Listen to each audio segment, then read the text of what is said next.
Hey there. Welcome to today's live. I want to discuss with you a topic that I think is going to be apt for many of us, and that's about being busy versus being alive. Now, this is something that I'm an expert at or have been for a large part of my life, being busy. Busy is something that a lot of us will wear as a badge of honor.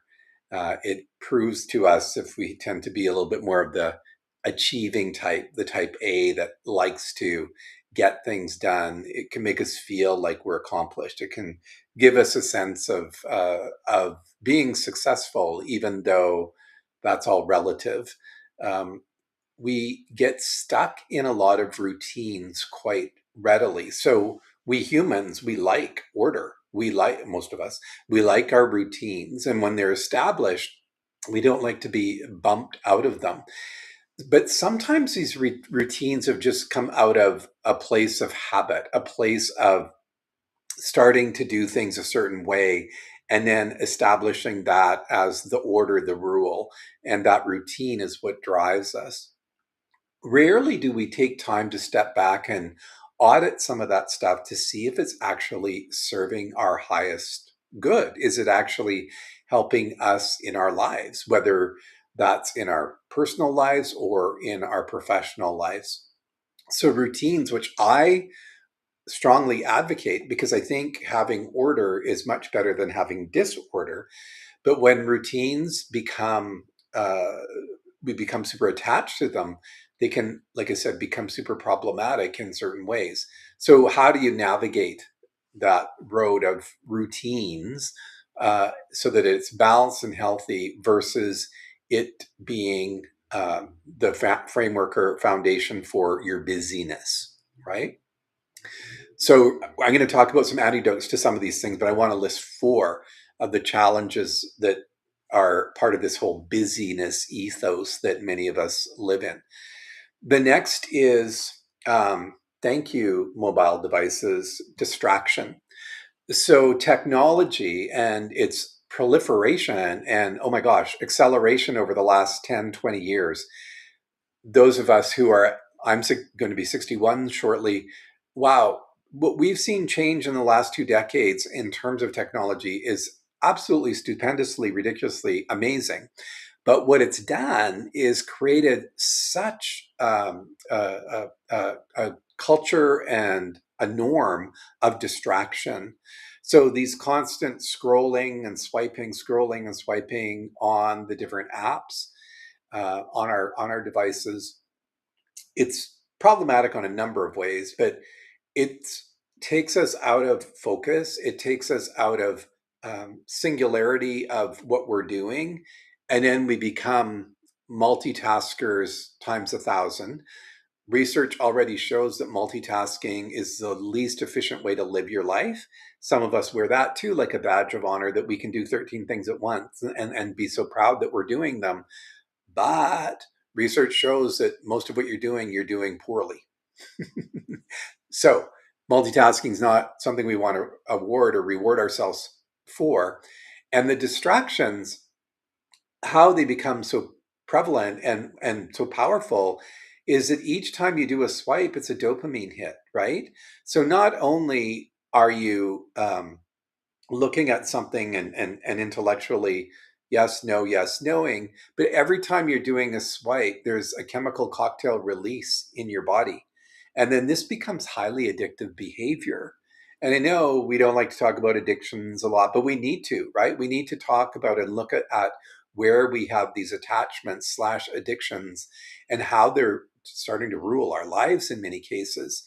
So distractions are real, and there are going to be distractions in our lives just because of the nature of living in busy lives, right? Especially if we're working and have family obligations and that sort of thing, pets, like there's going to be distractions, but we don't need them being in control of how our lives flow, and especially when they make lives feel and be more busy than they need to be.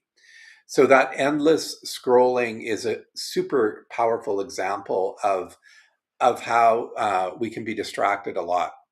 But look at other distractions that are going on in your life. too. So, what are things that pull you away? If you've always got something going on in the background, like maybe you have the television on and you're pulled away to something that's up there, whether you've got that 24-hour news thing happening or whatever. If you do, I would encourage you to shut it off. um, but it could be other distractions as well, like something's going on in the neighborhood. If you're at work, it's a conversation that started over there and you go and join in that. So distractions are a huge part of our lives. The other thing too related to scrolling is the interruption of emails and the constant mediated distractions. So think about how often you're checking to see, did you get a new email, did someone text you or message you recently. Texting is hugely disruptive for a lot of us because we've gotten into this culture that when a text come in, we need to reply right away. And it's very, very problematic in terms of efficiency, in terms of focus, again, in terms of all of that multitasking stuff that we can pride ourselves about doing. When you're in the middle of doing a project, all of a sudden you stop to text, you're thrown off. And that takes a good amount of time to get back into the rhythm of what you were doing. So again, it's super inefficient, right? And then once you even pull back from the text and start doing your work, you're probably being pulled over to that text is when's the next response going to come in. So not not at all helpful. And then productivity is the fourth one I want to talk about.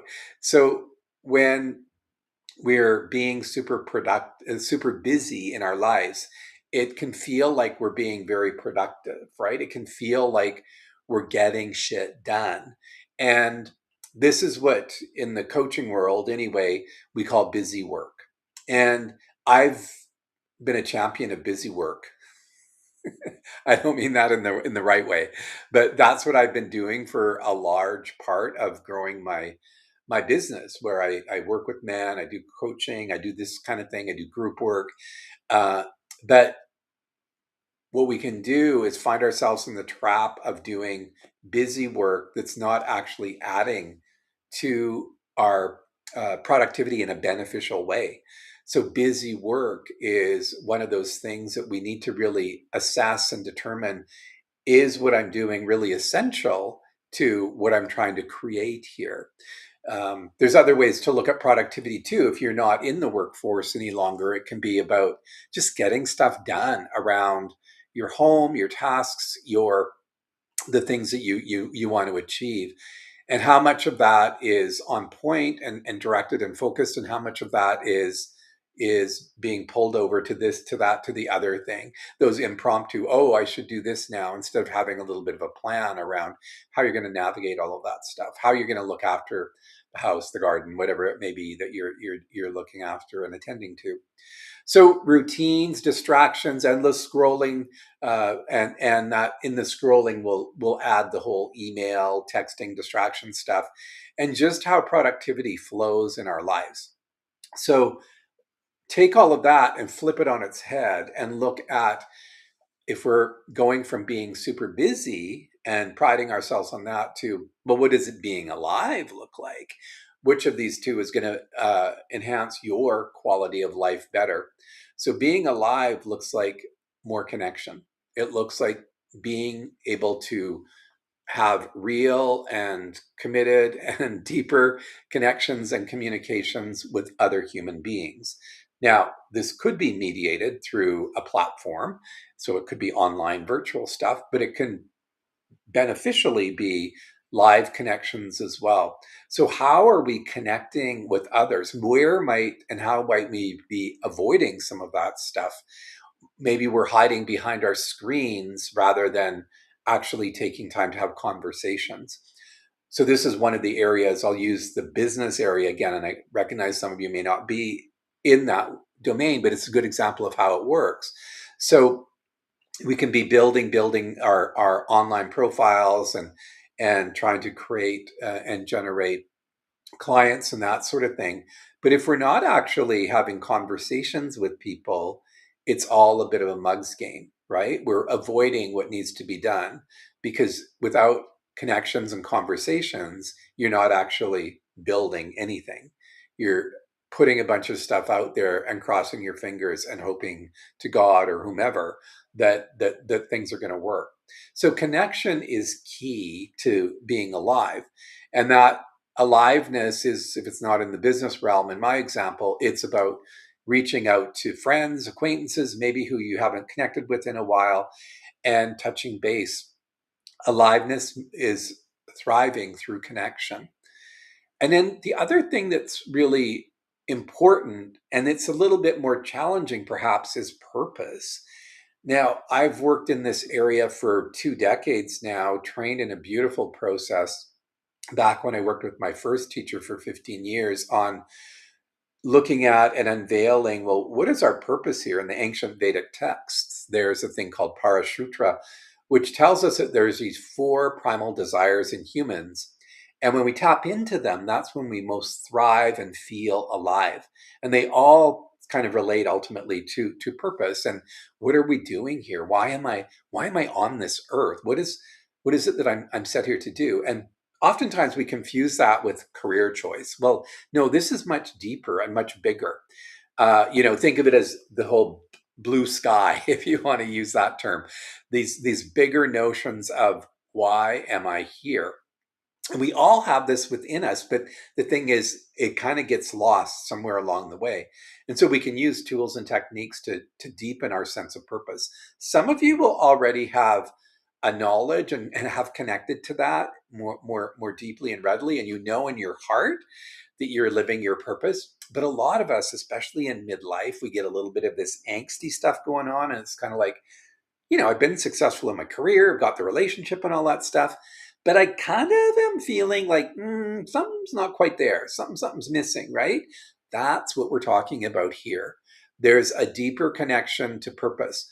The way I like to explain it and describe it is, I'll mansplain for you, is that there's a lot of the stuff that we do in our 20s, 30s, 40s, which is quite egoic. It's quite ego driven. It's about proving, establishing who we are. What is that career path? What are we trying to achieve with our finances, with our acquisitions, all of that stuff, even our relationships. And that's all well and good, and it sets us up and gets us going and gives us a sense of purpose on that level. But then later, most of us, this happens a little bit later. Some of you benefit from it earlier on, which is amazing.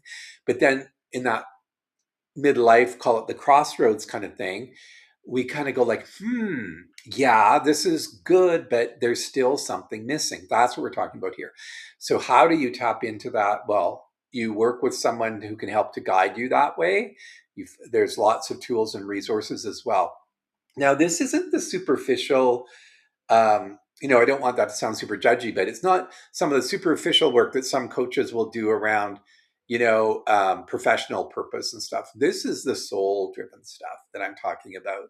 So that egoic list of things that we're talking about, we don't want the purpose work to stay in that vein.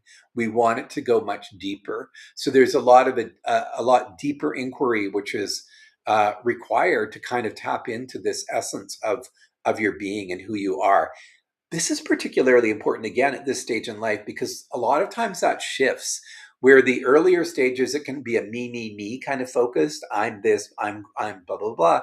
And then here it might be more about, how am I going to show up for others? How am I going to maybe be of service to humanity? How am I going to give back based on all of the wonderful experiences and learning that I've had in this life? How can I share and help others to grow and to expand? Because when we're in that place of service and giving back, it's very, very rewarding on a whole bunch of levels, energetically, mentally, emotionally, spiritually. It's thunder out there if you're hearing noise. Last thing I want to talk about is presence. And this is a challenging one for all of us. This disrupts presence, but so does so much else. The busyness of our minds and the constant, over processing, over analyzing, over intellectualizing, ruminating that goes on in the mind, it steals presence from us. It takes presence away. And when we can cultivate practices, the capacity to be more present, this is a life-changing thing. And this is where being alive, again, it's being busy versus being alive. This is where being alive really, really comes together. So, how do we add some stillness? So, for example, if you're, sitting by your pool, if you're someone who has a pool, for example, are you scrolling on your phone, or are you giving yourself time just to literally be? To be in the, sitting poolside and just allowing yourself to be there, without, checking your Facebook and all of that stuff. Just being present with nature, with the sun, with the water.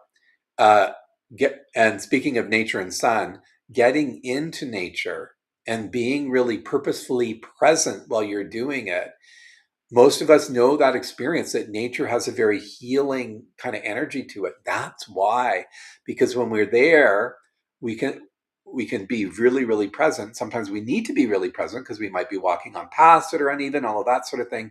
But we're taking in all of the surroundings wherever it is that you are. And that's really, really powerful. Presence when we're in our homes, for example, can look like just sitting in stillness. And the best way to do that, the best way and time to do that, I would suggest, is early in the day before you've got all your busy, active, overstimulated mind stuff happening, to just get out of bed, have some water, go to the bathroom, clean your teeth, and then come back to just sitting in stillness, right? You don't need to, I'm sitting in a cross-legged seat on the floor right now. You don't need to do that. You could sit in a chair. You could sit with your back rested against your bed, for example. And just close your eyes and be still, and just allow yourself to be still. And you'll be quite amazed how quickly, especially again, if you haven't let the whole busy day, wrap around you, or take you hostage, uh, doing presence that way can be really, really great. And you just pay attention to your body breathing. Simple as that. There doesn't need to be an app involved. You don't need to put on a headset. You don't need to complicate things. You don't need to make presence another, consuming of something. It's just a way of being. So the being alive versus being busy, these are a few things that you can do. So establish more connection, establish a sense of purpose. And if you need help with that, reach out. I can certainly provide some input, some tools, some resources. And presence. Presence is so key. Once you bring all of that together, you can still have busyness as part of your life, but the way that you approach it will be more from this place of being alive and being more truly authentic to who and what you are. So I'm going to leave you again today with a reflection question. When do you feel most alive these days? When do you feel most alive these days? And how often are you creating space for those moments? So, what or when do you feel most alive? What makes you feel most alive? And how often are you creating space for those moments? Yeah. So you can respond here and let us know and share. That would be great. Or just take some time to reflect on that. I'll see you tomorrow.